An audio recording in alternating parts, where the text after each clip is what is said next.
Você acha desafiador gerenciar o tempo? Ou de repente você já até fez alguns treinamentos voltados para isso, mas não consegue colocar em prática? Bom, eu sou a Renata Borges e esse é o tema do vídeo de hoje. Vamos lá?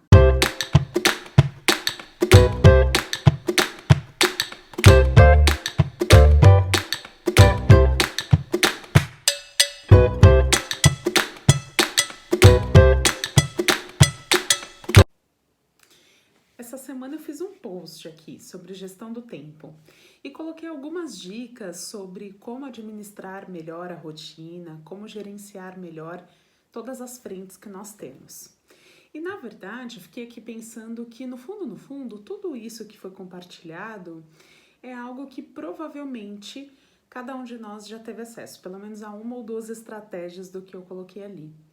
E aí eu fiquei pensando, por que então, se todos nós já sabemos o que fazer, por que então não agimos de maneira alinhada com aquilo que realmente já sabemos que pode dar algum efeito? A verdade é que não basta assimilar um conteúdo de maneira teórica e conceitual. É importante praticarmos isso para que esse comportamento realmente se internalize e faça parte de quem nós somos. E comece a incorporar os nossos hábitos, enfim, até que vire algo normal, algo já corriqueiro e habitual no nosso dia a dia.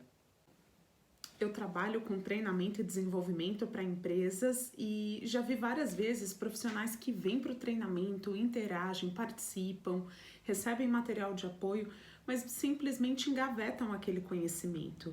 E aí fica a dúvida, né? Por que isso acontece? No fundo, saber e não fazer é o mesmo que não saber quando se trata de neuroaprendizagem.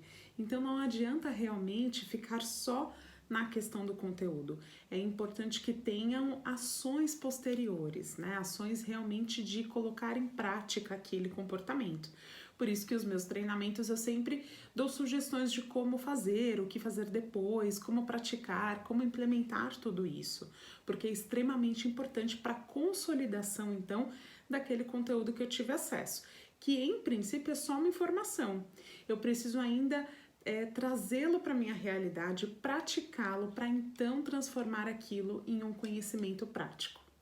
E não é praticar apenas uma vez. Praticar uma, duas, três, e no começo vai parecer que realmente você está forçando aquele comportamento porque ele não faz parte da tua rotina, até que ele se torne algo natural e seja completamente incorporado e aderido então à sua rotina, ao seu dia a dia, faça parte de você.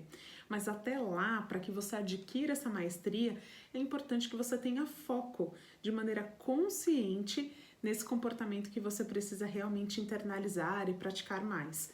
Como eu sempre brinco aqui, não existe uma pílula que você toma, né, para que você realmente aprimore um comportamento. Não existe isso. Eu não vou lá na farmácia e compro planejamento, organização, gestão do tempo. São todas habilidades que eu preciso realmente treinar para que se incorpore ao meu dia a dia e à minha prática e faça parte, então, da minha postura profissional. E pensando na gestão do tempo, né, como um exemplo, já que nós postamos aqui recentemente algo relacionado a isso, eu tive contato com uma profissional que ela tinha realmente muito essa questão, ela trazia sempre essa carga do quanto era difícil administrar, quanto ela tinha muitas frentes e de fato ela não conseguia ali estabelecer a prioridade. E um dos caminhos que nós levamos então foi um entendimento do que aquilo significava para ela. Aquela atividade que parecia simples e delegável significava então para aquela profissional. E nós entendemos por meio do autoconhecimento, que é um caminho realmente incrível para entender como nós funcionamos e administrar então as nossas reações, que no fundo, como eu costumo dizer, nada é o que é, tudo é o significado que cada um de nós atribui. Então, para ela, estar disponível era uma maneira realmente de valorizar, de se sentir valorizada. Cada vez que alguém pedia algo para ela, por mais que pesasse, incomodasse, tinha um ganho secundário, ou seja, tinha algo que vinha também de positivo para ela, no entendimento dela, que era se sentir valorizada, importante, benquista. E o resultado disso é que ela, como gerente, deixava de se preocupar realmente com questões gerenciais, porque ela estava muito envolvida em demandas operacionais. Então, a questão do enfoque no time, no desenvolvimento das habilidades do time, a questão mais estratégica da área, o posicionamento estratégico da área. Então, todas essas questões eram sim olhadas, mas eram observadas de uma maneira muito menos importante do que deveria, porque ela realmente estava sempre muito ocupada, fazendo outras coisas. E aí que tá. A questão não é a quantidade de esforço que você tem, e sim fazer o esforço para a coisa certa. Então, todas essas questões nós analisamos por meio de um processo de coaching, que é um processo de autoconhecimento, e foi muito útil para ela. Então agora vai o desafio. Eu quero que você pense quais são os significados que você atribui às atividades que você faz e, portanto, você faz questão de fazê-las, todas elas. Mesmo aquilo que de repente você percebe que seria delegável. O que você realmente está buscando ao fazer isso, ao se sobrecarregar? Claro que tem sim algo positivo que você ganha em relação a isso. Pense em relação a isso e comenta comigo, me chama no direct, vamos discutir um pouco mais sobre essa questão. Eu agradeço você por hoje e até a próxima.